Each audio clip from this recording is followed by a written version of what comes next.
matéria.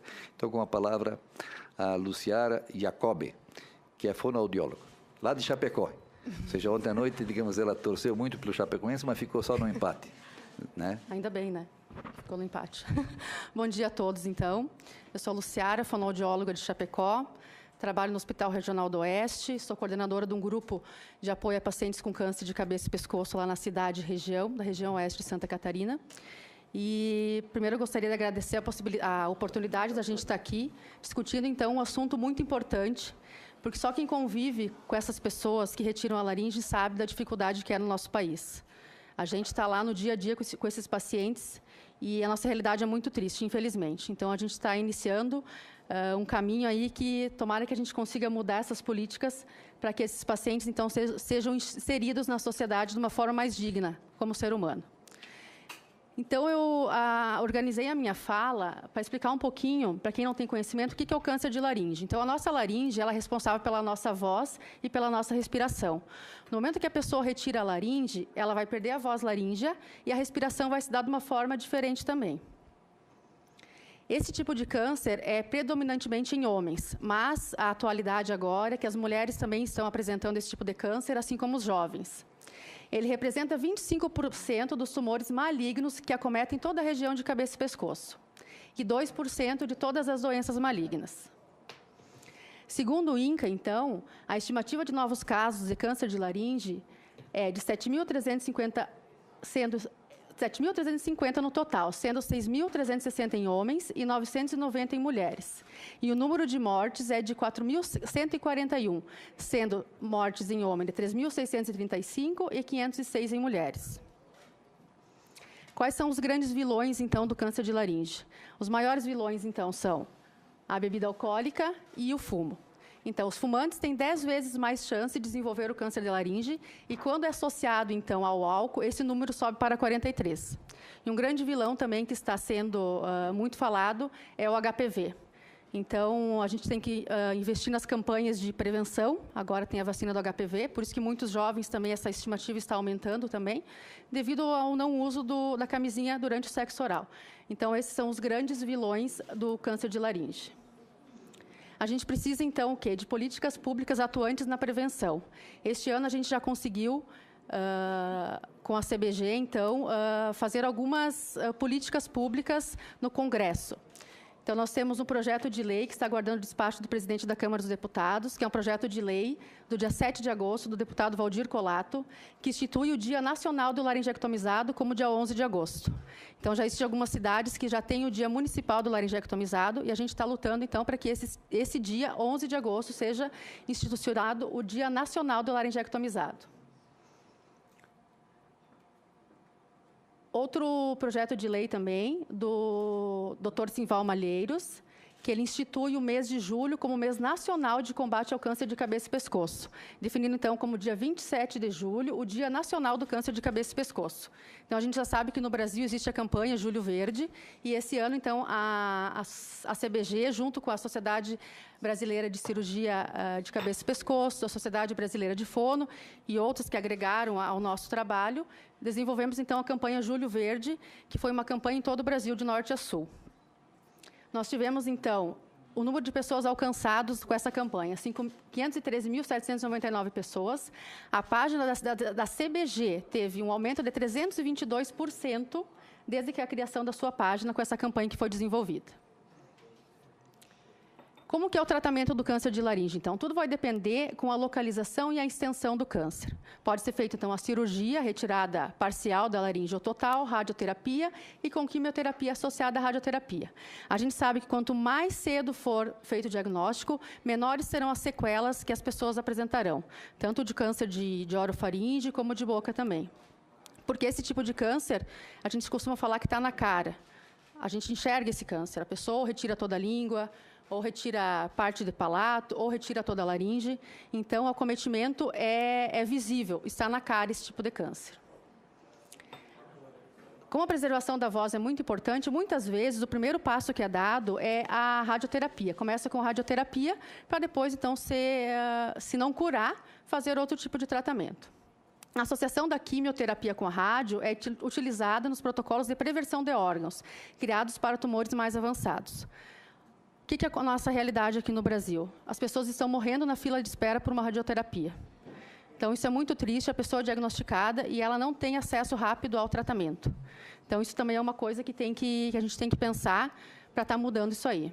A gente escuta muitos cirurgiões de cabeça e pescoço falarem que retiram o tumor, o paciente precisa fazer rádio e não chega até na hora de fazer rádio. O paciente morre por causa da metástase. Então, o que é a laringectomia total? É a ressecção total do órgão. O que o paciente a pessoa laringectomizada total vai ter de sequela? Perda da voz laríngea, porque não vai ter mais as cordas vocais. A traqueostomia é definitiva, ela não vai respirar mais pelo nariz, ela vai respirar por um buraquinho no pescoço, que a gente chama de estoma, modificando toda a via aérea. Vai ter problemas de olfato também, devido a não estar mais respirando pelo nariz. Pode apresentar disfagia também, que é a dificuldade de engolir os alimentos. E muitos deles têm que fazer a dilatação do esôfago para poder voltar a comer pela boca. Alterações emocionais, uma vez que, perdendo a voz laríngea, a nossa voz representa a nossa identidade, através dela que a gente relata as nossas emoções, os nossos sentimentos, isso é perdido nesse paciente. Então, ele fica sem falar, e além de ficar sem falar, se ele for reabilitado, ele vai ter que se identificar de novo com essa nova voz que ele vai estar adquirindo. Quando adquire, porque muitos estão sem reabilitação.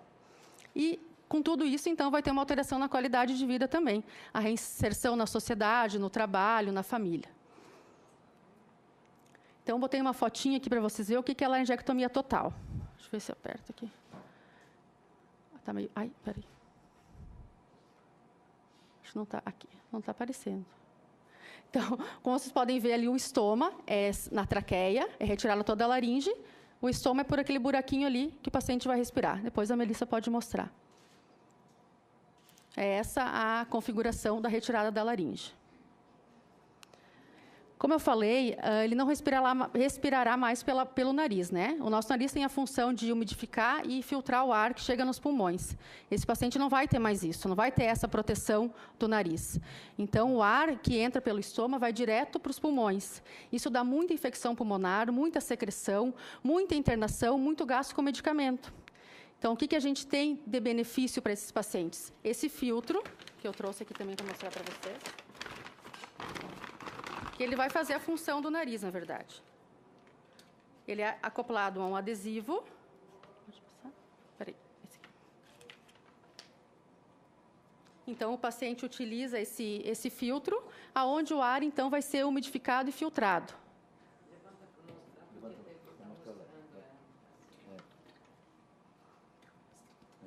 Aqui. Aqui. Então, isso é muito importante para a reabilitação pulmonar do paciente. A gente tem que ver que isso vai diminuir as internações, o gasto com medicamento. Então, esse filtro, esse adesivo, a gente já pediu para que seja incluído na tabela SUS, porque é de suma importância isso aqui. A gente precisa estar adaptando isso aqui nos pacientes.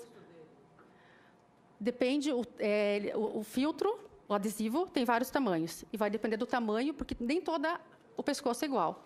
Então, isso vai dependendo também. E o filtro também tem vários tipos de resistências. Então, tem que ver... Mais ou menos. Desculpa. Pois contendor em R$2. Se você for cuidadoso, você consegue uma resistência de 2 a 4 dias por adesivo. O filtro você não pode fazer. Você tosse pela boca e sai a secreção, a gente tosse pelo estômago.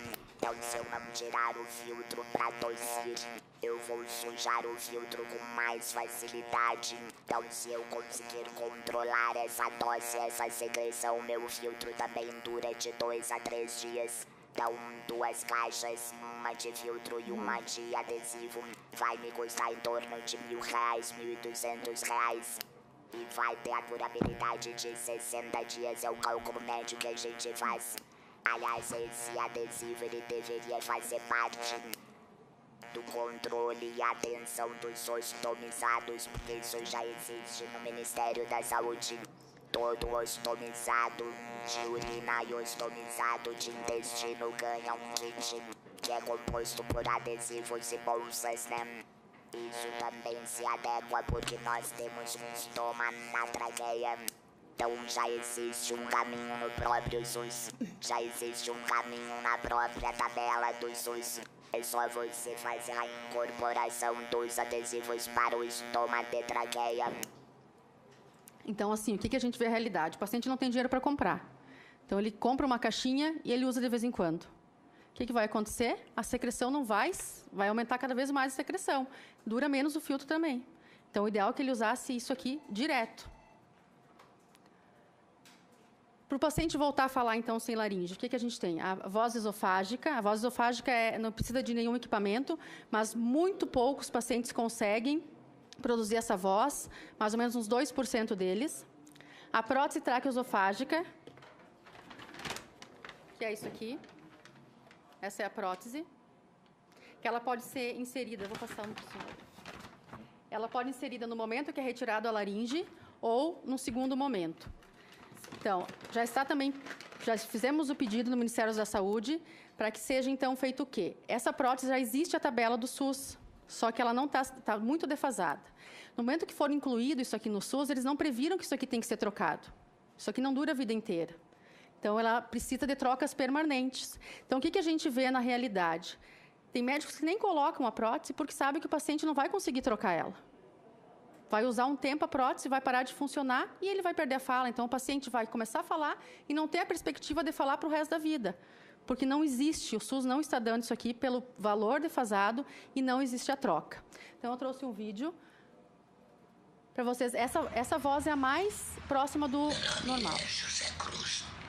Eu tenho 85 anos e fui laringetomizado há 20 anos, quando eu perdi totalmente a voz e fui reabilitado nos últimos 18 anos com uma prótese de voz. E eu uso também um adesivo e filtro para reabilitação pulmonar. Eu, felizmente, tive a condição financeira de poder fazer e colocar essa prótese, porque infelizmente a grande maioria não tem. Poder voltar a falar de novo é se reintegrar na sociedade, é poder voltar a trabalhar, conviver com a família e se comunicar, que é a coisa mais importante da vida. Então, essa é a voz da prótese, é uma voz mais parecida com a nossa voz, né? Diferente da voz da laringe eletrônica, que é uma voz mais robótica. Então, nossa realidade, o paciente não tem acesso a essa prótese. Então, não tendo acesso a essa prótese, ele muitas vezes não volta a falar. Não tendo fonoaudiólogo no serviço de cirurgia cabeça e pescoço, para tentar desenvolver uma voz esofágica, ele também não vai voltar a falar. E a outra forma, através da laringe eletrônica, então, que é igual a Melissa, que a Melissa usa. Por que é importante ter esses dois equipamentos na tabela SUS? Porque nem sempre o paciente vai conseguir colocar uma prótese, isso é o médico que vai definir. Isso vai depender se fez radioterapia, se não fez, o tipo de reconstrução que foi feita. Então, se eu tiver um desses equipamentos, talvez eu não consiga adaptar no meu paciente. Talvez ele não vai conseguir falar com a laringe eletrônica, talvez ele não vai conseguir falar com a prótese traqueoesofágica. Então, eu mostrei para vocês ali a prótese, então. Ali o posicionamento no pescoço, onde é colocada. A laringe eletrônica, então vocês puderam ver a Melissa, né? Tá, capitou. Então, tanto a prótese quanto a laringe eletrônica precisam de um treinamento fonoaudiológico para melhorar, então, a qualidade dessa voz, o tempo máximo de fonação que consegue falar, a intensidade dessa voz. Então, lembrando que nem todos os pacientes poderão usar prótese, nem todos se adaptarão com a laringe eletrônica também. Então, o que seria o ideal, né? A gente sempre busca o ideal. A prevenção, política de prevenção, para que as pessoas cheguem mais cedo, então, ao diagnóstico, para que não ocorra a retirada total da laringe. Então, a gente precisa investir nas políticas de prevenção. A inserção do laringectomizado na sociedade, uma vez que ele vai voltar a falar, o teu tratamento adequado, acesso à reabilitação, a gente tem que ser para todos os brasileiros. A gente sabe que alguns hospitais, algumas instituições possuem esses equipamentos. E daí meu paciente lá do interior pergunta, por que aqui não tem? Federais, instituições federais que dão esses equipamentos. Então, assim, por que eles têm e o meu paciente lá não tem? Se todos têm os mesmos direitos, né? Então, a gente tem que estar revendo isso aí. Investir em políticas públicas direcionadas, né, a esse tipo de câncer. Vocês viram que que a perda da voz é algo que mexe muito no emocional, e não adianta você ser curado do câncer e não viver com qualidade também, não poder voltar a ter uma vida normal. Então, a gente precisa da ajuda de vocês para que a gente consiga mudar, então, esse cenário do nosso país em relação ao câncer de laringe. Muito obrigada. Agradecemos a doutora Luciara pela sua palestra, suas informações, mas com certeza, digamos, de repente, durante o processo, vai complementando e interagindo aqui com a Melissa e com o próprio Sandro. Mas eu queria destacar aqui a presença da senadora Ana Amélia, a quem fiz referências no início, até porque, por primeiro, quem fez contato com a situação, no caso com a Melissa, com a Elisa, com a Luciara, foi a senadora Ana Amélia, e aí, em função disso, nós também fomos ao encontro delas lá em Florianópolis e surgiu o requerimento para nós termos essa audiência pública no dia de hoje. Pela ordem, presidente Dalírio Beber, eu quero agradecer essa manifestação de Vossa Excelência, agradecer também a Melissa, e ela me convenceu pela combatividade dela lá em Porto Alegre, que ela saiu de Florianópolis, foi a Porto Alegre. Como eu tenho muita agenda com a questão do câncer, junto com o nosso senador Valdemir Moca, que presidiu a Comissão de Assuntos Sociais, e muitas das leis que nós fizemos, uma em parceria, que hoje está sendo motivo de uma audiência pública, que é pesquisa clínica para a área de doenças como câncer, uma audiência na Câmara Federal que o primeiro relator, Afonso Mota, está promovendo. Então, nós temos aqui uma superposição. Eu queria muito ficar até o final, mas conheço o problema, apoio a causa das pessoas que sofreram a questão do câncer de boca e garganta. E nós temos também na CRE, aqui do lado, que eu sou membro titular da Comissão de Relações Exteriores, temos uma sabatina de um embaixador e matérias muito importantes que eu tenho que estar para votar. Então, eu só peço desculpas, me entendam, mas o senador Dalírio Beber vai ficar com a agenda e todos os encaminhamentos necessários estaremos ajudando. O senador Moca, que é muito sensível, ele lidera agora uma matéria importante sobre doenças raras, fez uma movimentação extraordinária. Quero aproveitar para saudar também esse trabalho do senador Moca, e estamos juntos envolvidos com essa mesma questão. Temos que olhar com um olhar mais atento sobre isso. O Ministério da Saúde, o Sandro já esteve aqui em outras audiências, mas é preciso uma compreensão geral dessas oportunidades de melhorar a qualidade de vida das pessoas. Aquele depoimento de uma pessoa com aquela idade, o grande desejo dele é poder se comunicar. E como eu lido com voz, eu muito tempo jornalista, e a nossa fonoaudióloga, a Luciara, mas eu sei o valor que tem realmente essa questão para as pessoas que sofreram essa doença.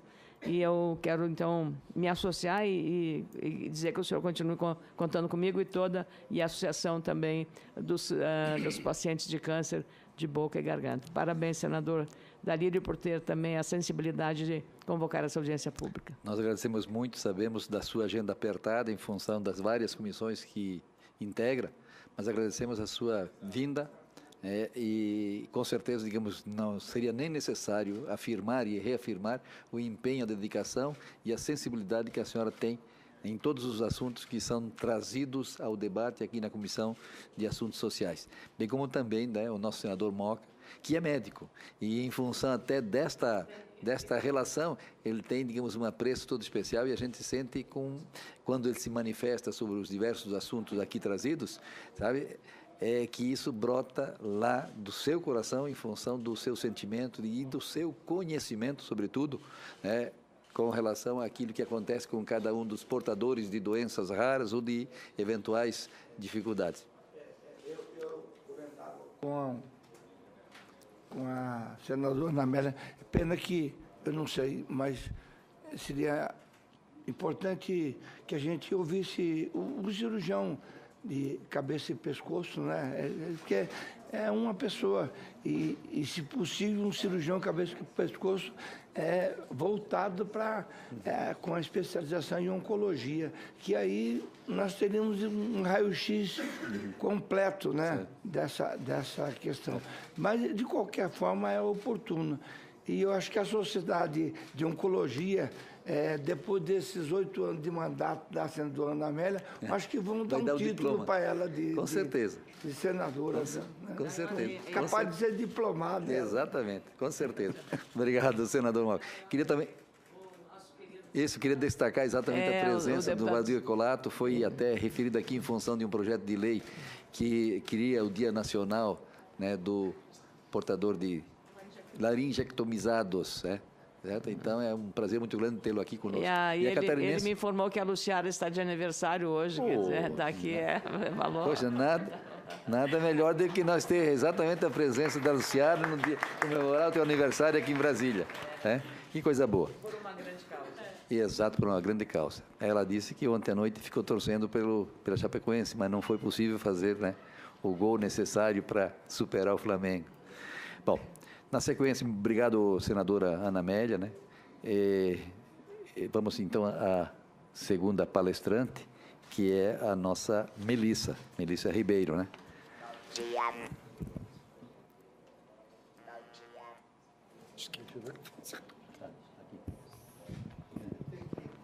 Bom dia. Tá ouvindo? Essa é uma das dificuldades dessa voz robótica. É uma voz a pilha e é uma voz que não tem entonação. Então, quando eu quero me emocionar, eu não consigo. Quando eu quero brigar, eu não consigo. Então, é sempre essa tonalidade que termina até por cansar um pouco os ouvidos. Mas é uma voz possível. E é uma voz que quebra um silêncio de anos de vários laringectomizados como eu.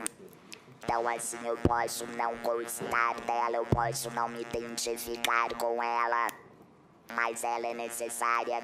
Sem ela, eu jamais poderia estar aqui conversando com vocês ou fazendo qualquer trabalho voluntário que eu me dediquei a fazer nessa associação. A fonoaudióloga Luciara explicou para vocês a questão doença e que é um problema muito sério. Ela mudou a entonação sozinha, mas é assim mesmo.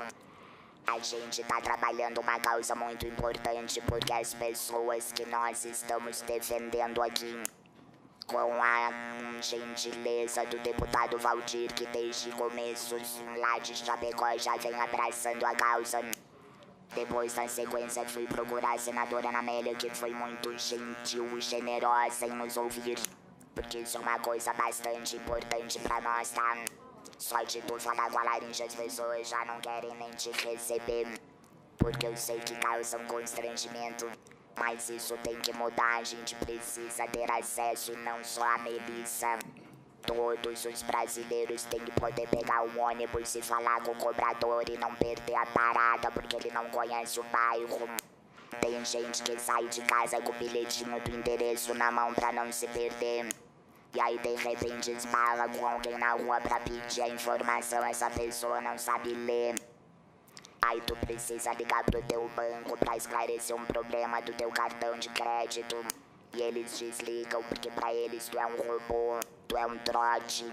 Então assim, são várias dificuldades de você estar inserido na sociedade. Mas é uma dificuldade que a gente é obrigado a enfrentar. Tu não pode ficar em casa escondido. Mas é o que acontece com a maioria dos nossos cidadãos. Por quê? Porque eles não têm esse aparelho. Eles não tiveram acesso à prótese. Eles não têm renda. Eu costumo dizer que não tem câncer bom e câncer ruim. Câncer é câncer. Só que o nosso câncer é um câncer extremamente mutilador. Você não... A Luciara queria fazer uma apresentação um pouco mais extensa, mas não caberia aqui. Porque a pauta hoje é que é voz, é voltar a falar, é ter acesso à comunicação. É um direito do cidadão. E a gente não está sendo respeitado. Não estamos falando que é de propósito. Não estamos reclamando do nosso sistema, não. Estamos pedindo que o nosso sistema olhe pra nós agora. Porque o que é mais engraçado que eu descobri ao longo dessa minha trajetória é que eu chego nos órgãos, digamos assim, reguladores, fiscalizadores, e eles não conhecem nada sobre nós. Órgãos da saúde nunca viram um laringectomizado, nunca viram um buraco no pescoço. Daí eu comecei a dizer, não é possível, né? Como é que tu trabalha disso? Tu nem sabe que a gente existe. Não sei, tu me perdoa, mas eu não sei. Dito pela coordenadora do grupo de ostomizados da Secretaria da Saúde de Santa Catarina. Então ela cuida da ostomia, que é aquele orifício que as pessoas têm que ter por causa da falência do rim ou da falência do intestino. Aí eu perguntei pra ela numa audiência do Ministério Público, nós não somos ostomizados? São. E como é que a gente não tá nesse grupo, né? Nunca ninguém pediu. Digo, rapaz, como é que vai pedir? Nem fala, né? Como é que vai pedir? Aí começa toda a história do porquê que eu resolvi trabalhar o meu tempo, agregar pessoas e correr atrás de ajuda. Porque simplesmente as pessoas não falam, então não tem como chegar até aqui. Então eu cheguei porque eu fiz uma vaquinha na minha família, comprei um aparelho que vinha dos Estados Unidos, que até então não tinha no Brasil. Por que eu comprei dos Estados Unidos? Porque esse aparelho não tem em qualquer esquina, ele também tem bastante dificuldade de mercado. Nós temos 2 marcas hoje circulando no Brasil, só que uma é usada a pilha. Alguém lembra quanto custa a pilha? Eu vou usar isso por 40 anos, se Deus permitir. Aí eu não posso comprar 4 pilhas por dia, R$20, né? Eu quebro. Já tô quebrada, mas isso vai ficar pior. Com a bateria recarregável é mais fácil, então isso já elimina algum outro modelo. Então não é que a gente quer escolher, a gente quer que quem vá decidir pelo equipamento entenda qual é a utilidade disso. Se não quebrar, não cair na água, é meio forever. Mas se não for, tem que ter direito à reposição. Não sei se vocês sabem, mas o implante coclear, que é o implante para deficiência auditiva, custa R$59 mil na tabela do SUS. E ela é colocada, graças a Deus, porque também não precisa os outros ficar sem ouvir pra eu falar. Mas nós também temos que entrar nisso. E essa laringe eletrônica, por exemplo, numa negociação bem feita, tu consegue introduzir na tabela do SUS por R$1.600, R$1.700. Não é barato demais para um ser humano voltar a trabalhar e voltar a ter uma vida normal. É bem barato, mas não foi colocado na tabela. Hoje o nosso paciente sai de uma cirurgia e vai pra casa mudo. Ponto. Aí depois de 15, 20, 30 dias, se ele tem alguma sobrinha, um filho, uma esposa, um vizinho que é mais ligado, que começa a pesquisar no Google, descobre, existe um aparelhinho assim. Aí começa a saga do cristão, né? Onde que eu procuro, onde que vende, como que compra, como que paga. Aí ele chega na Secretaria de Assistência Social do município, que deveria ajudá-lo, porque até onde eu sei tá dentro do escopo deles. Mas daí eles empurram pra Secretaria da Saúde, daí eles empurram pra outro lugar, empurram, o cara cansa, porque ele já não fala, ele já não tá muito bem com ele mesmo, nem psicologicamente, ele não tem dinheiro, ele perdeu o trabalho, aí acabou, o cara desiste de ir atrás de um direito. Então o papel da associação é esse hoje. Não é brigar com ninguém, é agradecer o fato de hoje o Ministério da Saúde estar sentado aqui porque ele está interessado. É agradecer a sensibilidade do senador Dalírio, que nos recebeu no meio de um evento na Fiesc em Florianópolis. Eu até brinco porque a gente virou assim, tipo meio paparazzi de político. Mas como é que eu vou fazer se não for assim, gente? Eu preciso que as pessoas entendam esse problema. Eu acho que a partir de entender o problema, de discutir o problema, a gente muda a realidade. Então vamos fazer um cálculo bem bobo.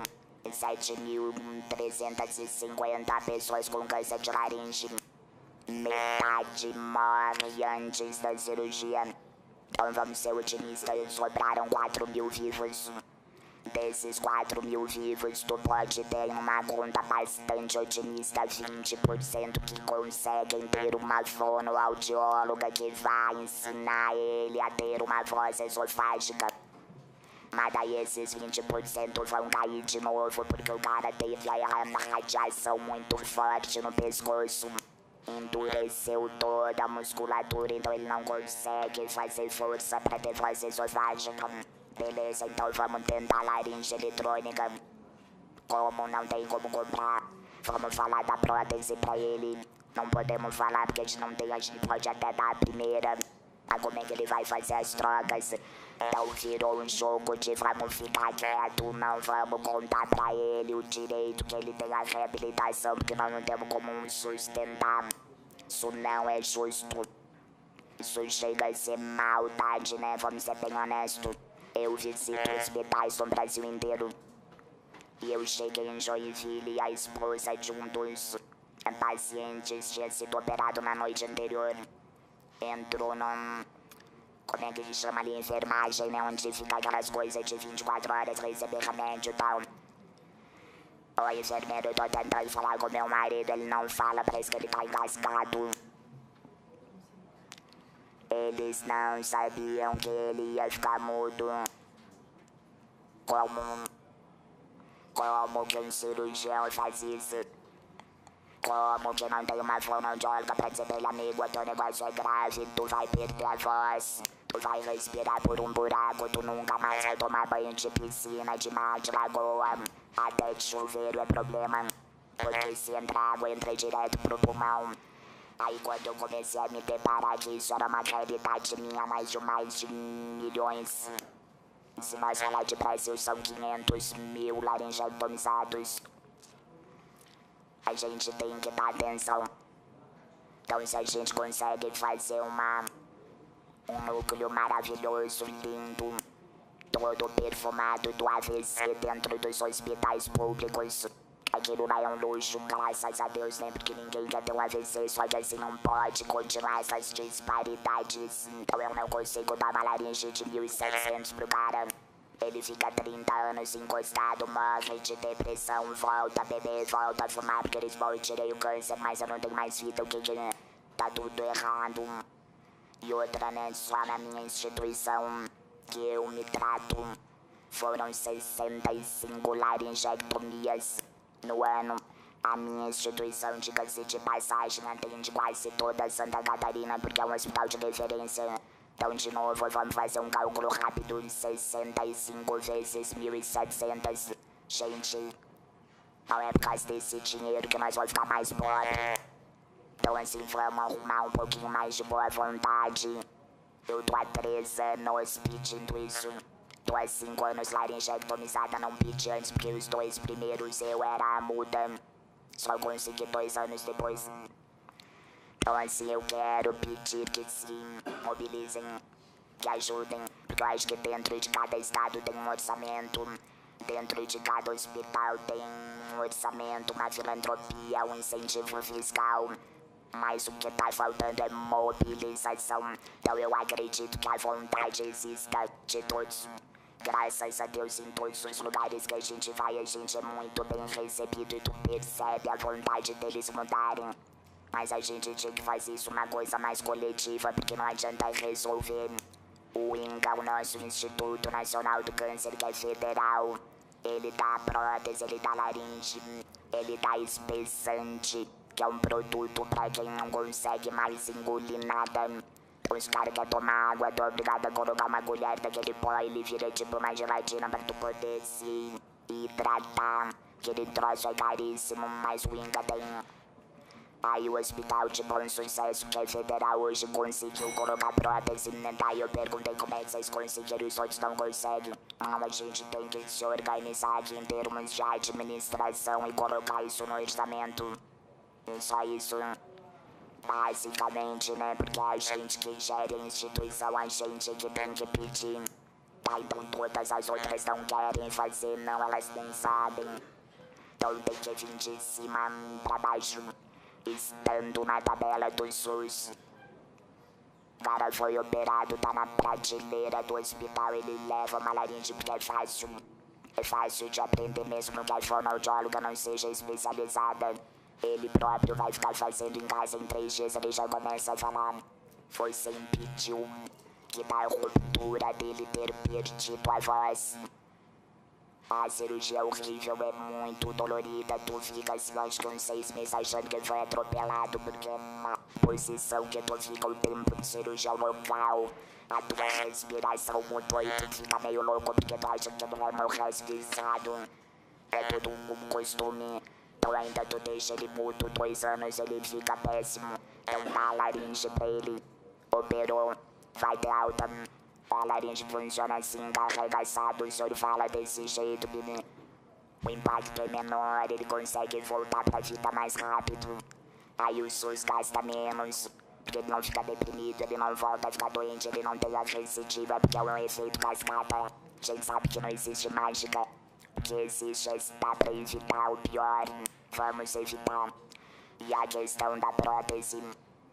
Vamos voltar no cálculo, 4.000 pessoas, então vamos dizer que 20% conseguiu a voz esofágica, a gente ficou com 3.600 pessoas. Dessas 3.600 pessoas, metade não tem indicação pra prótese, por questões anatômicas, pela cirurgia, pelo tecido, etc.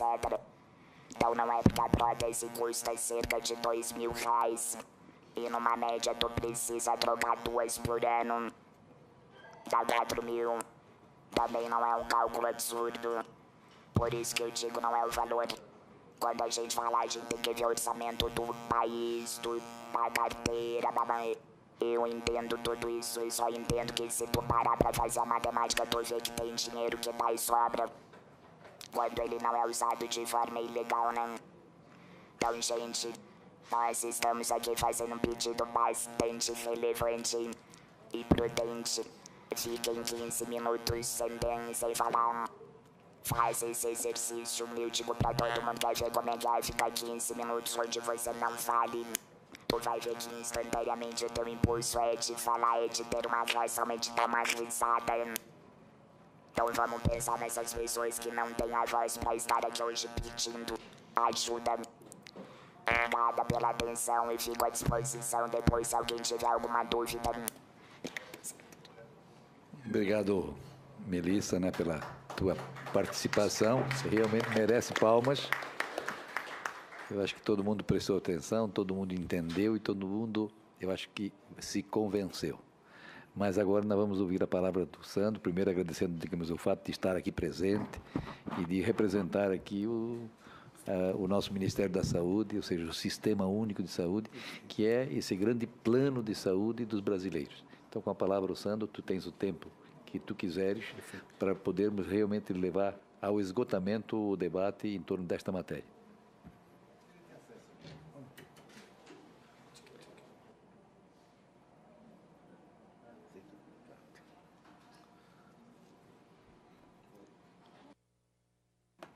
Bom dia a todos. É uma satisfação poder estar participando dessa audiência, onde um tema tão caro a uma parcela significativa das pessoas que convivem com o câncer de laringe tratado, ou seja, sobreviveram ao tratamento de uma doença grave, com tratamento que foi descrito, não foi descrito tecnicamente por um cirurgião, mas foi descrito por uma pessoa que experienciou essa jornada e deu depoimento claro a respeito de o quão difícil é alcançar o status de ser um sobrevivente do câncer, e está numa fase que temos a atenção voltada para a reabilitação. Então, acho que os dispositivos não estão ali colocados, tranquilo. Então, as colocações que vieram hoje, e eu trouxe para reflexão, é um panorama geral a respeito do tratamento do câncer de cabeça e pescoço no SUS, do ponto de vista de contínuo de assistência até chegar à questão da reabilitação para os pacientes que tiveram sucesso nessa jornada. Temos, então, que o câncer de cabeça e pescoço, ele não é exatamente o tumor mais frequente, e a tendência nos próximos anos é de queda do número de pacientes que experimentem esse tipo de doença em virtude do sucesso de políticas voltadas à prevenção. Prevenção, no caso de câncer de cabeça e pescoço, que é uma entidade que vai dos tumores que aparecem em todo o trato aerodigestivo, ou seja, todo o percurso direto que a fumaça do cigarro faz ao fumar, todas as regiões em que ela tem um contato direto, as áreas onde se desenvolve cânceres relacionados ao cigarro. Mas deste grande grupo nós temos os cânceres de laringe, que interessa aqui por conta da forma de tratamento, sequela previsível do seu tratamento, que é uma disfunção permanente da laringe, quer por radioquimioterapia, quer pela necessidade de remoção do órgão, que é mais comum quando você está fazendo o tratamento com intenção curativa, justamente os pacientes que têm um diagnóstico mais precoce da doença. Do ponto de vista de câncer, nós temos toda uma política desenvolvida, uma intenção de ação integrada em rede, da atenção básica até a atenção especializada e reabilitação, onde hoje o sistema de saúde procura se centrar nessa necessidade das famílias, das pessoas, e integrar esses pontos de atenção voltados para o cuidado das pessoas que precisam do nosso Sistema Único de Saúde.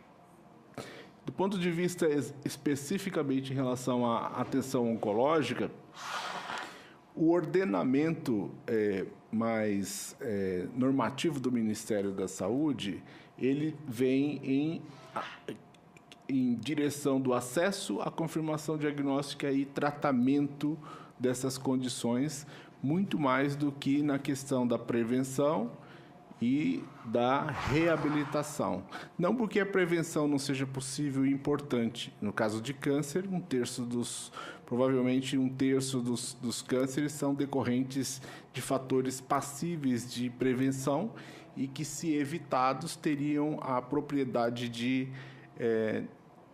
não lograr o aparecimento dessas doenças. No caso do câncer de laringe, foi mencionado a infecção por HPV, o cigarro, mas em relação a outros cânceres, a maioria deles, portanto, 70% deles, não há uma estratégia de prevenção que seja efetiva. O que é importante é o diagnóstico e o tratamento adequado.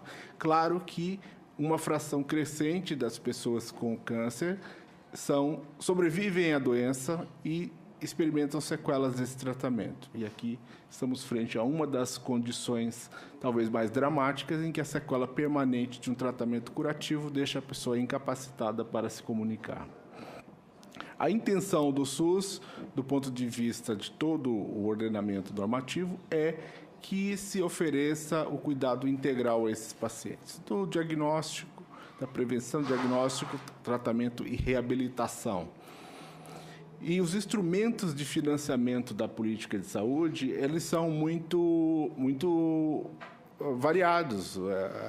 A tabela de procedimentos do SUS é um dos elementos de financiamento federal da assistência à saúde, mas o próprio ordenamento jurídico determina que o financiamento dessas ações de saúde ela tem um componente de responsabilidade de estados, municípios, independente do governo federal.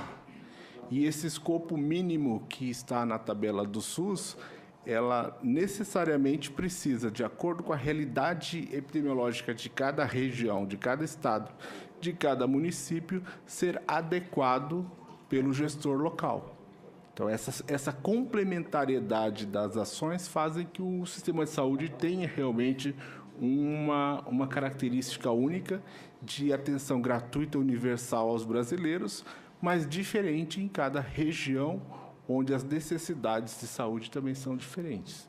Foi mencionado aqui que o Instituto Nacional do Câncer e alguns hospitais de grande porte, e que tratam e têm serviços de cirurgia de cabeça e pescoço e tratam rotineiramente esses pacientes, tem programas que favorecem a reabilitação e o acesso a alguns dispositivos desse mesmo que não constem de tabelas do SUS, porque está evidentemente que na gestão local do hospital, do serviço de saúde, a responsabilidade de oferecer para os seus usuários aquilo que o corpo clínico e a instituição entende como sendo adequado para esse cuidado. Nessa atenção especializada em oncologia, além da nossa rede, etc., eu queria mencionar basicamente 2 aspectos que interessam ao câncer de laringe, que é acesso à cirurgia de câncer e acesso à radioterapia. 2 problemas sérios para que mais pessoas que sejam acometidos dessa condição potencialmente fatal possam lograr sobreviver ao evento e, portanto, ser candidatos à reabilitação. Então, hoje, se a gente entender a regra atual de habilitação, nós temos que, Norte e Nordeste, uma ampla carência de serviços especializados para cirurgia e quimioterapia do câncer. Essa necessidade de acesso tem sido enfrentado com um esforço muito grande de fomentar a interiorização desses serviços pela abertura de credenciamento de novos hospitais que possam ter capacidade para fazer tratamento do câncer nessas regiões.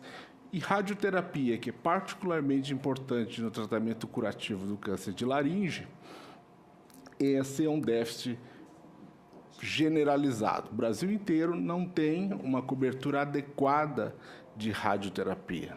Há um esforço em curso pelo Ministério da Saúde para mudar essa situação, onde boa parte do país tem um acesso muito insuficiente a esse tratamento e com uma intenção de investimento em novos equipamentos para radioterapia, o panorama deve se modificar. Nós vamos permanecer com déficits de radioterapia e em locais onde a gente precisa não apenas de radioterapia, nós precisamos de hospitais habilitados para tratamento com câncer. Então, nesses estados, Pará, Maranhão, Piauí, mais hospitais precisam ser habilitados para que se possa dar um atendimento adequado às pessoas com câncer e, portanto, dar condição ao paciente que experimenta um diagnóstico de câncer de cabeça e pescoço e câncer de laringe ter a possibilidade de cura e ser candidatos à reabilitação. A gente quer que muito mais do que os 4.000 pacientes aqui que foram estimados grosseiramente a respeito de taxa de cura do tratamento habitual, possam, na realidade, lograr sucesso nessa condição. Detecção precoce, estratégias em câncer de cabeça e pescoço, nenhuma delas são inequivocamente vantajosas, mas o acesso ao diagnóstico do paciente que é sintomático, tem um sintoma relacionado à cabeça e pescoço, é o que determina, principalmente no caso do câncer de laringe, mudança da voz, etc., a possibilidade de um acesso a um tratamento adequado. Do ponto de vista do tratamento, nós temos aqui esse pacote de serviços relacionados à cirurgia, radioterapia, quimioterapia, que estão bem distribuídos nos hospitais habilitados, mas o acesso, como foi mencionado, a filtros, próteses, laringe eletrônica é muito variável. Filtros para ostomizados na seara do entendimento da extensão de uso de outros procedimentos que já existem na tabela, como foi mencionado. A questão de próteses laríngeas, do ponto de vista de custo de substituição, existe o procedimento na tabela do SUS, porém o valor precificado ele precisa ser revisto em função do tempo e da variação do custo desses insumos. E o item laringe eletrônica, que não consta na tabela do SUS, ele foi proposto à Conitec a sua incorporação. Então, Departamento de Gestão de de Informações e Tecnologia em Saúde do Ministério da Saúde deve estar elaborando um protocolo de acesso à laringe eletrônica que vai ser submetido ao plenário da Conitec e espero que com decisão favorável vá à consulta pública para ser integrado à tabela do SUS um mecanismo específico de financiamento para a laringe eletrônica. Claro que não descuidamos dessa necessidade de reabilitação e nem achamos que o valor, exista mais valor em alocar 600 milhões de reais para projetos na área de radioterapia e não alocar valor para a reabilitação. Todas as necessidades dos usuários do SUS são legítimas e são tratadas dessa forma, e não é exatamente o valor do investimento o principal motor. Claro que, em havendo a necessidade de algum investimento, o setor de orçamento do Ministério da Saúde vai trabalhar para encontrar espaço orçamentário para essas inovações serem incorporadas. E, em última análise, o Congresso Nacional tem disposição sempre por apoiar o fortalecimento do SUS e prever mecanismos de financiamentos adequados para o Ministério da Saúde. Só encerrando, eu gostaria de mencionar aqui que o fato de que câncer de laringe vai se tornar uma doença menos frequente do que já é hoje em dia nos próximos anos, em função da queda do tabagismo, não é um fator que permita a gente descuidar da necessidade de reforçar a mensagem para a população de que evitar o hábito de fumar é uma condição de vida saudável que deve ser perseguida. Então, não há como descuidar de lembrar disso, da necessidade de continuar os esforços coletivos da sociedade brasileira, que tem logrado uma progressiva redução do número de fumantes na população, mas isso seguramente é o que desejamos, que as pessoas não adoeçam e, portanto, não necessitem experimentar toda essa jornada do tratamento oncológico. Obrigado, Sandro, pela contribuição, pela informação prestada. E vou deixar, digamos, a palavra livre. Senador Moca. Senador Dalírio Beber, a fonoaudióloga Luciara, que abriu mão de passar o seu aniversário, né? Eu acho que milhares de pessoas vão compensar isso com oração, porque você demonstra com esse gesto que é realmente uma pessoa comprometida com aquilo que faz, né? E que está à procura realmente de fazer avançar essa questão. A Melissa dá uma prova de determinação, de garra, de uma pessoa que já acometida da doença, que conhece as dificuldades e que, na minha avaliação, a sua presença serve exatamente para mobilizar, senador Dalírio, porque, e aí eu falo com o Ministério da Saúde, o recurso, né, por exemplo, é uma sugestão, nós estamos tratando de doenças raras, nós vamos fazer aqui uma audiência pública dos portadores de doenças raras com o pessoal da Conitec. Eu acho que vocês deveriam fazer o mesmo. Mobilizar o maior número de pessoas com o problema e mostrar para eles, já que eles vão interferir diretamente na hora da inclusão. É uma sugestão, é uma forma, Dalírio, de mostrar, sensibilizar, mostrar dificuldade, porque às vezes a pessoa também não conhece, porque, embora seja bastante, mas ela não é tão comum assim, ela chama a atenção exatamente a hora que você vai falar com a pessoa e percebe que a pessoa tem uma dificuldade na fala.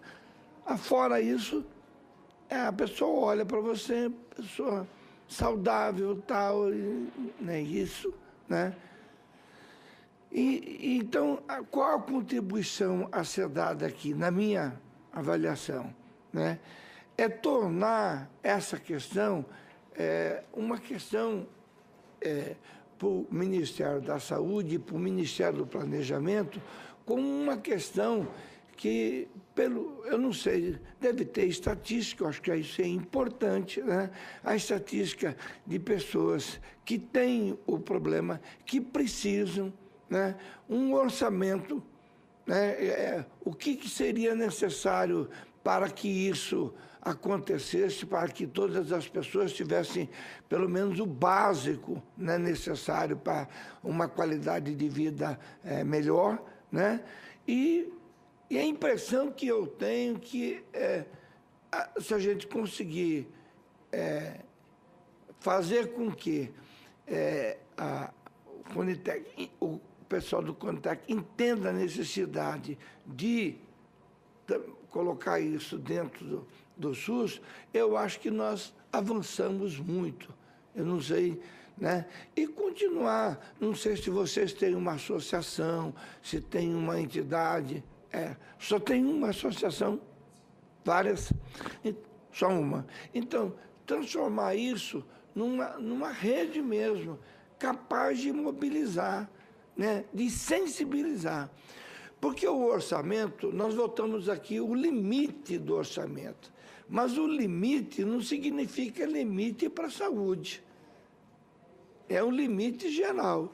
Agora, é claro que se aumentar o orçamento da saúde, certamente vai faltar para algum outro setor. Então, é preciso ter uma organização e eu acho que o orçamento precisa ter prioridades, né? E eu, talvez pela formação, acho que saúde é das prioridades a maior. Então, eu vou lutar, como nós já temos definido aqui, nas doenças raras, para que o Ministério da Saúde, além do recurso que já tem, porque senão você começa a levar problema para o Ministério da Saúde, que tem um orçamento que é limitado e que fica difícil. Também a gente tem que entender, eu tenho certeza que o ministro não colocou ainda, não é por crueldade, não, é porque não tem recurso. Então, a nossa ideia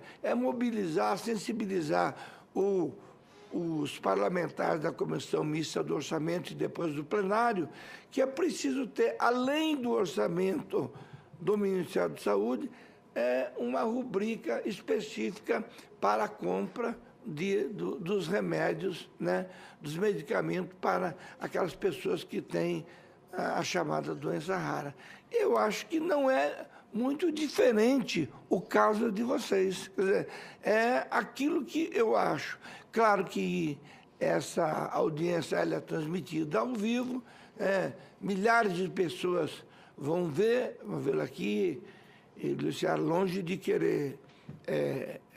Eu, quando me referi ao cirurgião de cabeça e pescoço, eu tive um grande mestre na minha faculdade, era um cirurgião cabeça e pescoço, o doutor Marcos Vinícius, e então assim a gente acaba tendo como formação mesmo, né, acadêmica, a necessidade que tem, né? E o que eu acho, juntamente com tudo isso, é a prevenção, né? Se a gente conseguir fazer com que as pessoas entendam, né? Porque não é o cara que toma lá um vinho, lá socialmente, né? Mas é claro que como é que isso acontece, assim, tentando dar uma contribuição? Você tem um epitélio, né, da laringe, e o álcool, ou o fumo, a fumaça, ele vai agredindo aquilo e vai mudando o tipo de epitélio, de célula, né? E aí começa a formar uma neoplasia. É assim que acontece. Aí quando a pessoa começa a ficar rouca, aí daqui a pouco a pessoa, se diagnosticado precocemente, pode ser tratado, mas às vezes já chega, a situação já requer uma forma mais agressiva no tratamento. Então, meu caro senador Dalírio, meu caro amigo, eu colato, fomos deputado 12 anos juntos. Talvez seja o colega que eu mais briguei e com certeza é o colega que eu mais respeito. Porque nós dois também temos uma coisa em comum. Nós defendemos, no meu caso, a minha prioridade é a saúde, pela minha formação, mas eu venho de um estado em que a agricultura e a pecuária são muito importantes para a economia, e o Colato é um especialista nessa área de agricultura e pecuária, e nós sempre debatemos muito duramente, mas nós somos grandes amigos, andamos sempre juntos, eu, ele, o Raiz e o Caiado, né? Sempre juntos. Então, a sua presença aqui, enquanto deputado federal de Santa Catarina, demonstra o interesse, eu pelo menos vejo assim, em querer ver isso encaminhado. E, Dalírio, aí eu me coloco. Eu já estou com uma responsabilidade grande, mas com certeza não vai faltar a boa vontade. Se marcarem um debate aí, eu vou estar presente. Se tiver necessidade de conversar no Ministério da Saúde, eu quero estar presente, e quero dizer que a vinda de vocês aqui, só a vinda de vocês, representou para mim, né, uma coisa que é o compromisso, isso e você, compromisso. Eu tive, e eu quero mostrar o que essa doença, né, faz com a pessoa, né, que teve o que você já passou por ela.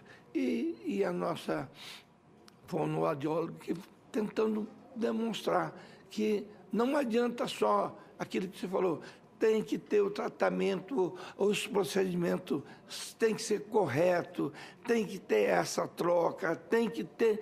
É uma série de detalhes. E não me parece, do que eu ouvi, né, que o custo seja tão exagerado assim. Quer dizer, nós podemos tirar aí milhares de pessoas e melhorar a qualidade de vida com muito pouco. Eu acho que isso é uma coisa que vai valer a pena se no final a gente conseguir, pelo menos, avançar e introduzir, né, a laringe eletrônica aí no hall e colocada à disposição de todos aqueles que necessitam. Eu não tenho perguntas, é só um comentário. A única pergunta que eu fiz, mas você mencionou que eu acho importante ter estatística, né? Quantas pessoas tem, né, no país, quantas por estado, e se tem alguma coisa além que desencadeia isso, além da bebida e do fumo, se tem alguma outra, se alguns estados apresentam mais esse tipo de câncer do que outros. Parabéns aí. Eu que agradeço, digamos, a sua contribuição, né, pela sua sensibilidade e com certeza, se colocar à disposição, sempre, no sentido de, em parceria com o próprio Ministério da Saúde, nós encontrarmos os espaços, ou seja, as brechas, que permitam que se ofereça, digamos, aos que são portadores dessa deficiência da fala em função de um câncer, que extirpou, digamos, a laringe, que possam, de fato, ter uma vida produtiva e incluída. Como nós temos a presença aqui do nosso deputado Valdir Colato, que acompanha todo este debate, não só hoje, mas acompanha todo esse trabalho, né, no sentido de fazer com que o próprio Sistema Único de Saúde ele atenda também no fornecimento de todos os dispositivos que hoje a tecnologia, né, nos permitiu ter para facilitar exatamente a vida e a convivência das pessoas. Se ele quiser fazer uso da palavra, nós abrimos essa possibilidade. Obrigado, senador Dalírio Beber. Uma alegria ver o nosso conterrâneo presidindo essa importante comissão. Queria cumprimentar aqui o meu amigo, meu irmão Vladimir Moca, que lutamos tanto lá na agricultura, no Código Florestal, por aí afora, né? Em batalhas duras, mas que realmente tenho a alegria de vê-lo agora como senador, né? Espero um dia, né, poder chegar. Tentei, mas não consegui. Então, o Moca, realmente fico feliz porque sei da tua sensibilidade e quando o Moca assume uma missão, uma bandeira, ele vai em frente, que nem eu, um pouco teimoso e vamos indo até chegar ao fim, né? Mas eu acho que é assim que as coisas acontecem. Eu tenho certeza que vai nos ajudar, ainda que ele é médico, né? Sou agrônomo, estou numa outra área, mas ele, como médico, com certeza pode nos ajudar muito nesse processo. Então, eu queria cumprimentar a Melissa, que realmente é uma batalhadora, né, que está aí, que tem uma admiração muito grande por ela, pela condição dela, de enfrentar, né, essa situação, mostrar ao Brasil essa condição que ela tem e ter aí a coragem de fazer esse trabalho, que com certeza o velhinho lá de cima vai te compensar, né? E nós aqui na Terra também. Eu acho que você faz o teu trabalho fantástico, né? E só a vinda aqui na Câmara, no Senado e na Câmara dos Deputados, que você já teve numa comissão geral, né? Passou para o Brasil, com certeza, né? Um problema, uma situação que o Brasil quase todo desconhece, né? Ou desconhecia. Agora, né, vocês estão fazendo esse trabalho, com certeza vai divulgar bastante e vai sensibilizar muita gente. Vou comentar a Luciara, primeiro, parabenizando pelo aniversário. Ela que é a minha conterrânea lá de Chapecó. E a gente conheceu o trabalho pela associação lá de Chapecó, do Hospital Regional São Paulo, e me sensibilizei, comecei a me envolver com essa questão. E, com certeza, a Luciara faz esse trabalho profissional, que aí toda uma possibilidade do Dr. Sandro Martins, que é do Ministério da Saúde, para que se incentive essa classe de fonoaudióloga, né? Que estão aí muitas vezes relegadas e não estão tendo a valorização e a importância que tem principalmente nessa situação de câncer de boca e garganta, e que realmente também de outras situações de cabeça, né? Doenças ou questão de ouvido, etc., que parece assim que não está se dando tanta importância como devia ser dentro do contexto da ação pública que tem que ter, né? Então, acho que temos que trabalhar bastante, essa profissão está aí, muitos hospitais não têm, né, fono. Eu acho que do Moca, senador, isso é uma coisa que nós temos que trabalhar, o Ministério da Saúde tem que olhar com carinho isso, porque imagine você, os médicos fazem a sua parte, fazem a cirurgia e depois, né? E o pós, né? Como é que fica isso? Muitas pessoas... E essa é a parte mais importante. Exatamente, que a recuperação, a reinserção dessas pessoas da sociedade, a comunicação. Pois não, quer falar? Eu acho que é importante nós termos esse processo trabalhando. Por isso que eu, atendendo o apelo, né, eu apresentei o projeto 8175, né, reconhecendo dia 11 de agosto como dia do laringotomizado, né? Para que se haja assim uma sensibilização dessa realidade, da importância que tem. Na Câmara estamos tentando caminhar esse processo e aqui no Senado agora eu parabenizo o senador Dalírio, a senadora Ana Amélia, que também assumiu essa responsabilidade, e principalmente que o nosso grande Moca, que é médico, eu acho que pode levar à frente essa bandeira com mais competência, conhecimento de causa, e fazer um apelo aqui ao doutor Santos, que leve ao ministro, né, da Saúde, né, Ricardo Barros, essa situação e que a gente possa, nós já estivemos lá, né, com o secretário, né, não lembro o nome dele lá, que nós estivemos participando, mas do Ministério da Saúde, e que se sensibilizou também, disse que encaminhava todos esses pleitos aí, que é a questão do aparelho, de todo esse processo que nós precisamos caminhar, e agora eu vejo que o doutor Sandro dizendo que já estão tomando providência, né? Acho que isso é importante.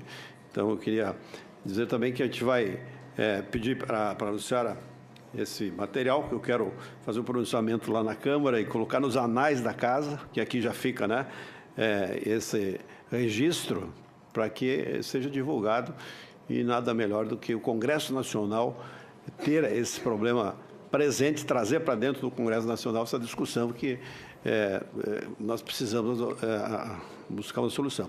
Eu só depois queria que a Luciana dissesse, eu vi aqui nas estatísticas, né, quase 10-1 nos problemas mais nos homens do que nas mulheres, com esse problema de garganta, porque tem alguma coisa a ver aí, se é mais bebida, mais cigarro, sei lá, mas por que tem essa distorção aí entre homens e mulheres na questão do problema de boca e garganta. Obrigado, parabéns pelos expositores e pelo trabalho do senador. Obrigado, deputado Valdir Colato, pela presença, né, e pela manifestação.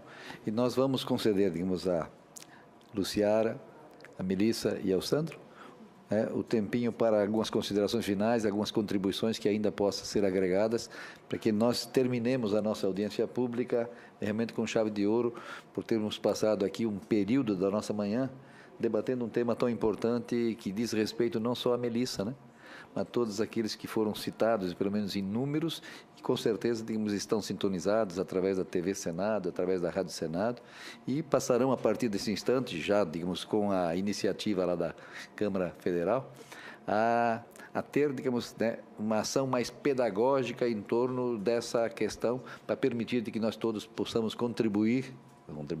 A gente sabe que o Estado tem que ser provedor de soluções, mas nós todos sabemos que lá existem homens como nós somos aqui, e que, né, é o debate franco, o diálogo aberto, construtivo, que vai nos permitir alçar, né, ou seja, alcançar degrau a degrau a solução que todos nós buscamos. Então, com a palavra, a nossa aniversariante do dia, né, a Luciara, para fazer as suas considerações a respeito do que ela gostaria de complementar para fortalecer a nossa audiência pública.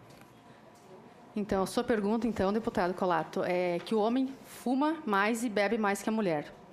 Só que as mulheres buscam tanto, né, a se equiparar aos homens, que começaram a fumar e beber mais também, nas coisas ruins, né, não só nas coisas boas. Então, dos tempos para cá. Então, está aparecendo mais em mulheres também e em jovens, né? Então, o fato de ser mais em homens, porque eram mais os homens que fumavam que bebiam. Mas essa estatística agora está mudando também, como a idade, né? A idade também, a gente tinha média de 50, 60 anos, hoje a gente já tem jovens com câncer de cabeça e pescoço. A Melissa com 40 anos, né, Melissa? Você fez a cirurgia. 39 anos.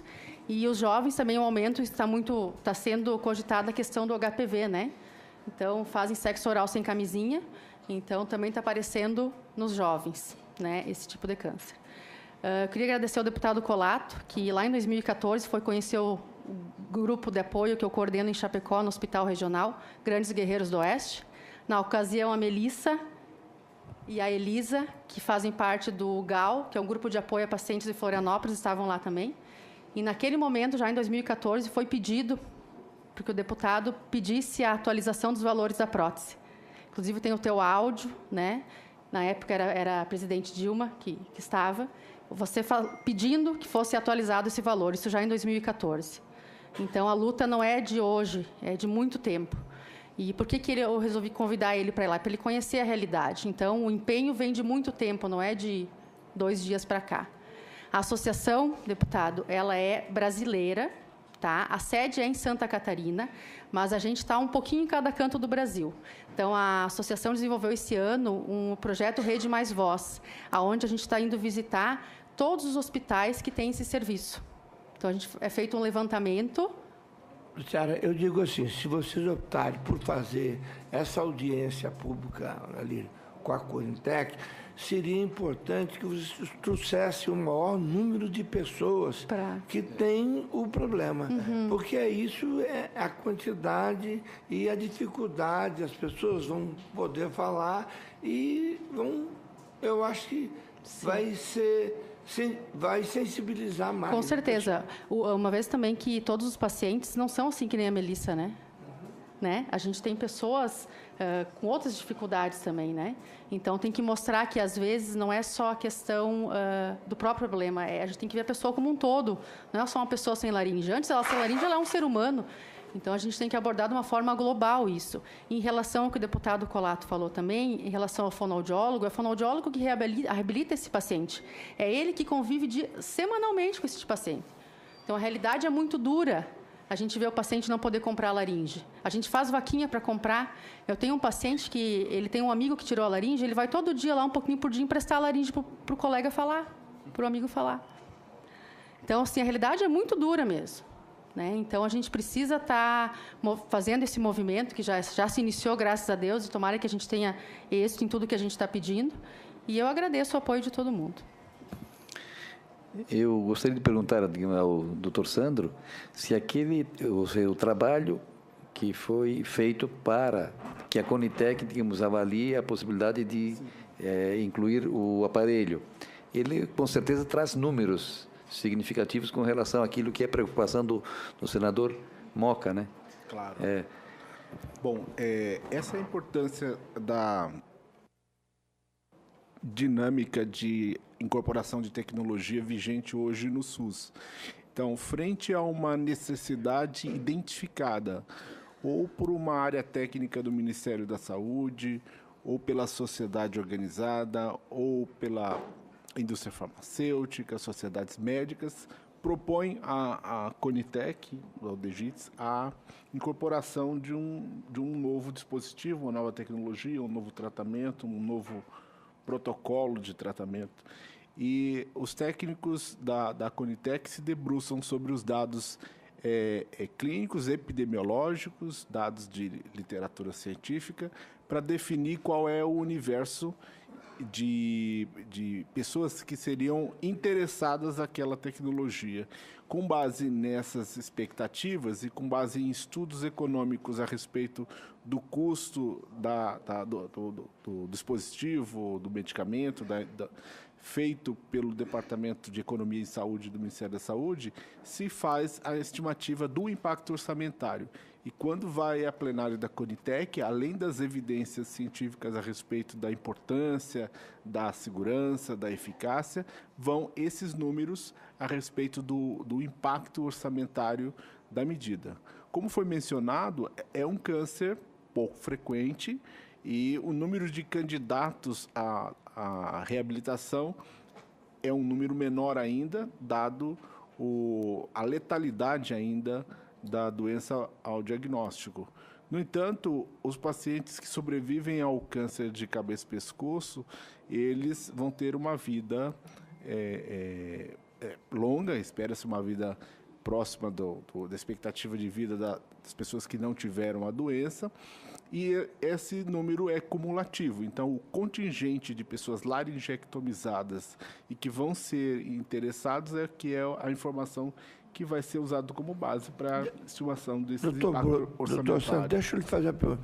O senhor acha interessante essa audiência pública com o pessoal da Conitec ou você acha desnecessária?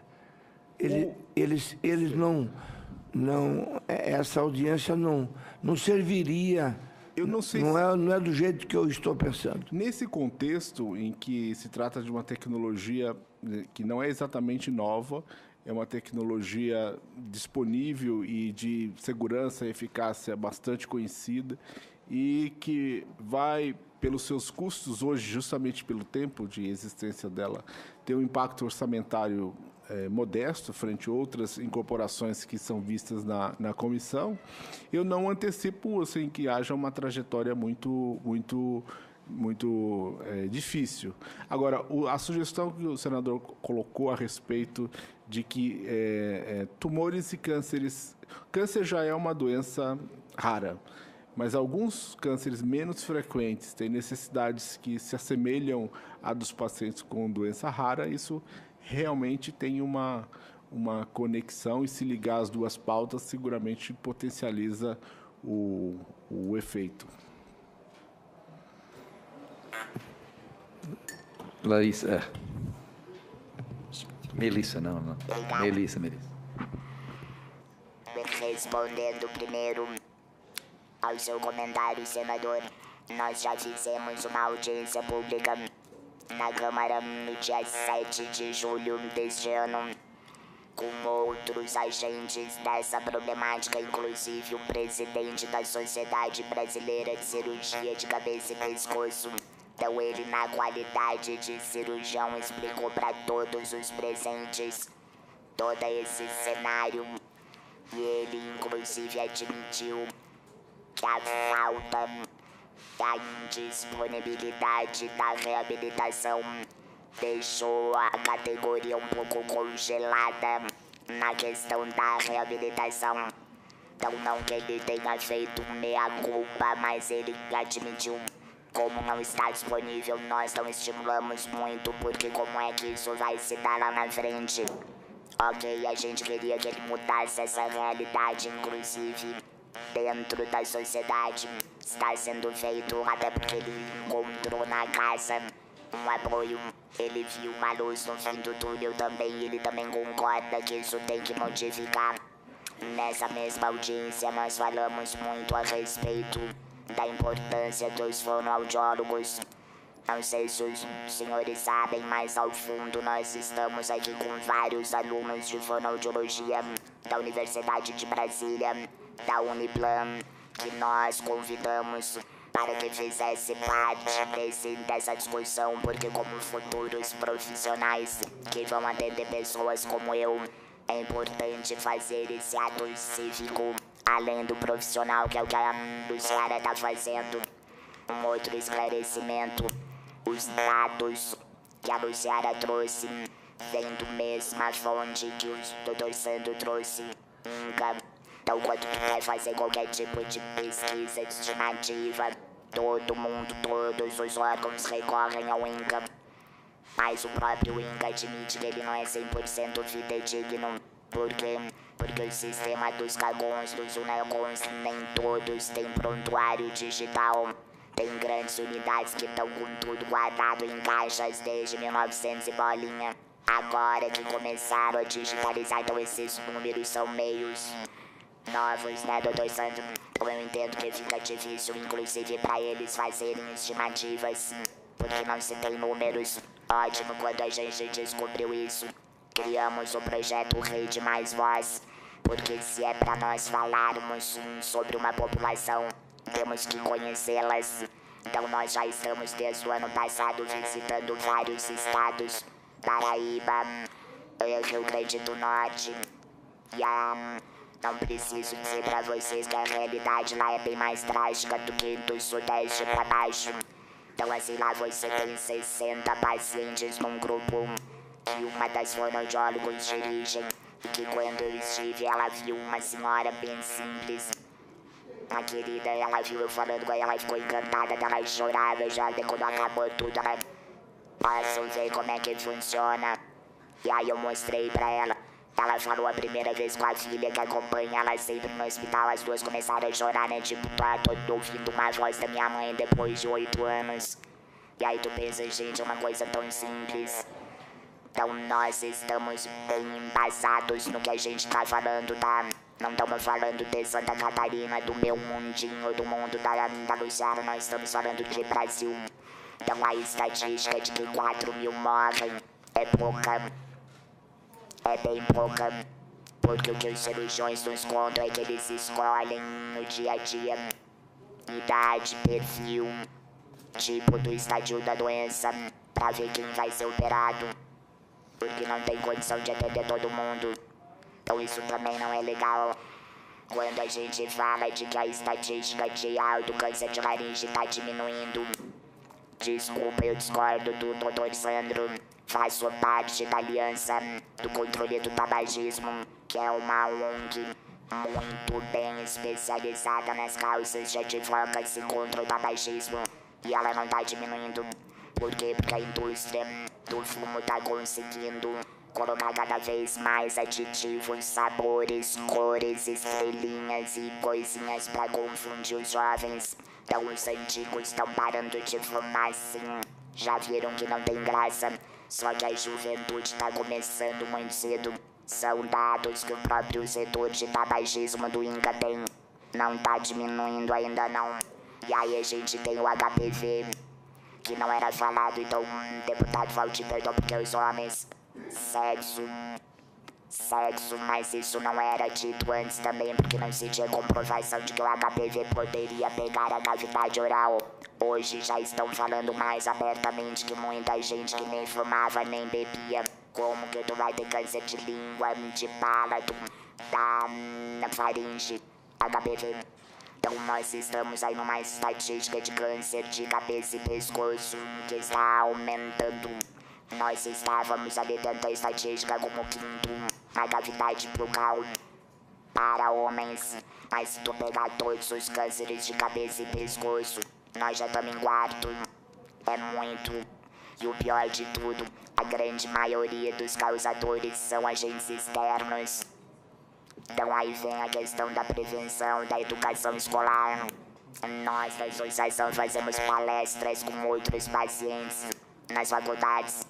Então quando é dia do fumo, dia do fonoaudiólogo, dia 16 de abril é o dia da voz, a gente costuma oferecer pra universidade, vamos lá, podemos falar 15 minutos com os alunos. Claro, fica todo mundo impactado, porque daí vê a Melissa, vê o Osmir, vê o Alan que fala com prótese, vê pessoas que falam com a voz esofágica, e eu acho que a mensagem fica mais clara para trazermos todo mundo para Brasília numa audiência impossível. Não existe recurso. Enfatizando o nosso público, é o público e esse é o mais triste, inclusive. Não estamos falando de que rico não se acomete, mas é uma parcela ínfima. Então a gente está falando daquela pessoa que não tem uma instrução educacional, social, psicológica, tudo. Então fica essa estatística da mortalidade, ela é real dentro do nosso tipo de câncer, ela é muito alta. Por que que o homem não procura? Porque ele tosse, ele fica afônico, mas ele não dá bola. E na verdade é um câncer que começa na maioria das vezes muito interno, não tem como tu enxergar, diferente de uma íngua ou de qualquer outra coisa. Então nós precisamos que a associação que é brasileira receba um pouquinho mais de instrução. Pergunto pro Dr. Sandro duas coisas importantes. Nós não somos desse sistema, nós somos cidadãos que estamos aqui representando uma parcela do povo que está buscando uma solução. Então diz pra nós, Sandro, qual que é o caminho? Uma solicitação feita para uma atualização do preço da prótese que está na tabela do SUS. Quem faz isso é o Ministério da Saúde, é a Conitec, planeja pra onde eu tenho que ir. Porque são 3 anos esperando uma resposta. Então aí a gente começa a ficar um pouco desestimulado, porque tu não sabe se tu não vai conseguir ou se tu tá no lugar errado. Mas alguém tem que te dizer isso. E a questão da Conitec, fizemos o ofício pra Conitec pedindo a introdução. Nunca conseguimos ser atendidos nem por telefone, nem por resposta de e-mail, daí fica difícil essa ligação. Aí o que que acontece? O paciente quer judicializar. Ele quer fazer todo aquele processo de laudo, de não sei o que, vai na justiça, pronto, ele judicializou, ele tem garantido a prótese até o dia que ele morrer. Imagina se daí 4, 5 mil pessoas fazem isso. Não é o que a gente quer. Tanto é que a gente nem instrui ninguém a isso. Mas a gente sabe que tem lugares que é feito. Então antes de começar mais um problema que a doença rara tem disso, um nível de judicialização muito alto por causa do custo dos remédios. A gente não quer trazer isso pra essa população. A gente quer a ajuda dos agentes certos pra fazer da forma certa. Só que com um pouquinho mais de celeridade, né? Tu não consegue ficar 15 minutos sem falar, coloca 8 anos. Obrigada de novo e espero a tua resposta. Sandro. Claro, com certeza. Bom, a Melissa deve se recordar que, acredito que no começo do ano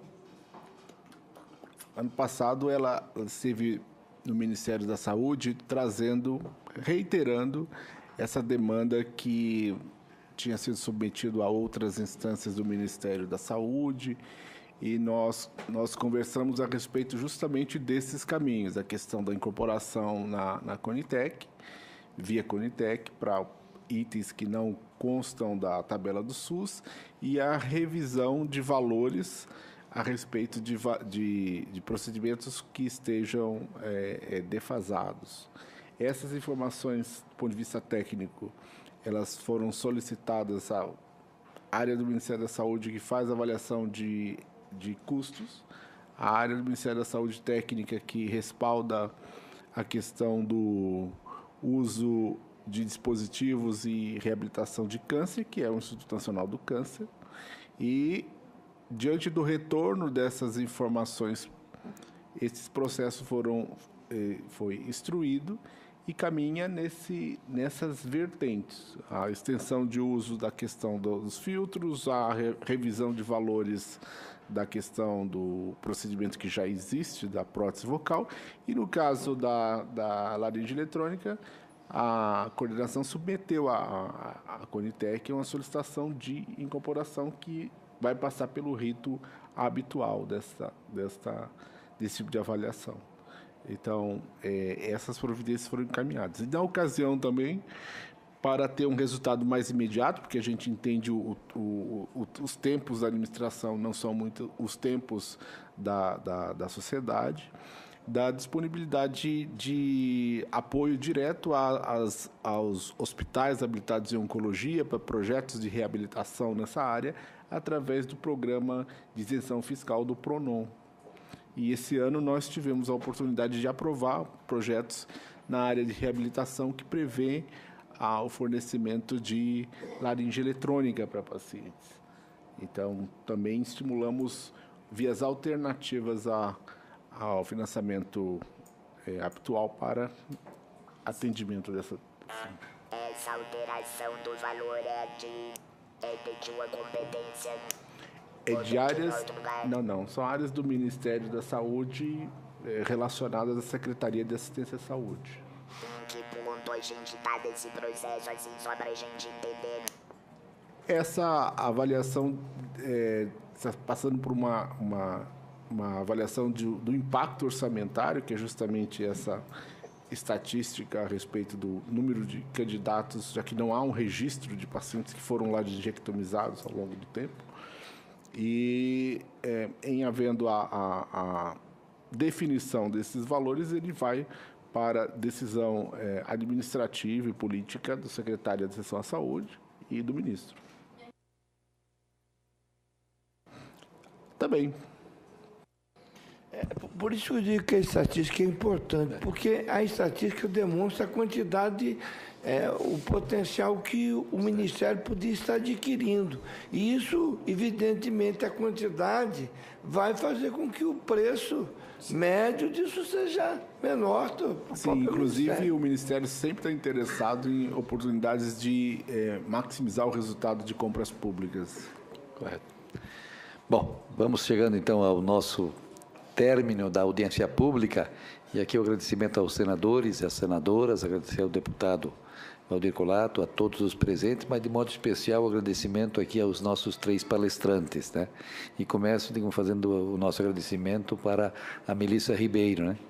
Que, apesar das dificuldades, veio aqui, nos deu uma aula, né, sobre, né, o portador da deficiência, da dificuldade, né, que muitas vezes a gente não tem o contato diário, como bem disse o nosso senador Moca, e aí a gente não tem a oportunidade de se sensibilizar e passar a conhecer um pouco mais as necessidades e aquilo que é possível fazer para minimizar, a deficiência, a dificuldade, especialmente na fala, que é essencial a boa comunicação.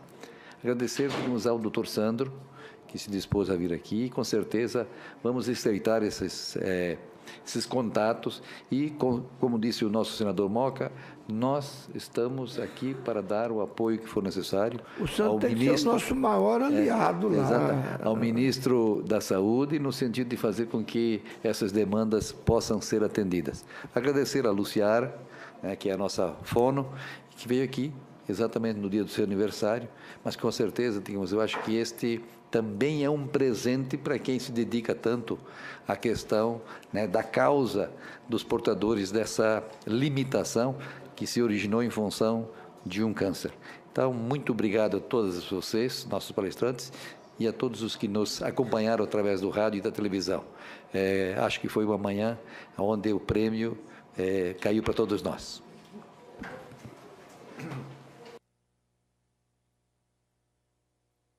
Nada mais havendo, né, a tratar, então declaro encerrada a presente reunião.